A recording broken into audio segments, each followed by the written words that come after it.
আৰু কাৰোবাৰ কটা নাক দেখি ভিক্ষা দিয়া ছোৱালী অন্তত মই নহয়। বহুত বেছি কথা কৈছ তই, বহুত বেছি। দেউতাই কৈছিল সীতা হৈ চলিবলৈ, গতিকে আজি আপোনাৰ এই স্বৰটোৰ কোনো প্ৰত্যুত্তৰ মই নিদিওঁ।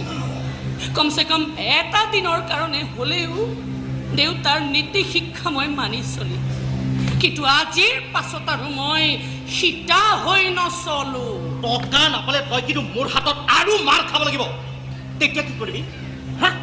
কনা কি কৰিবি? তোৰ হাতত অসুৰৰ দুটা কটা মুণ্ড লৈ গোটেই দুনিয়াখন ঘূৰি ফুৰিছিল মা কালিয়ে।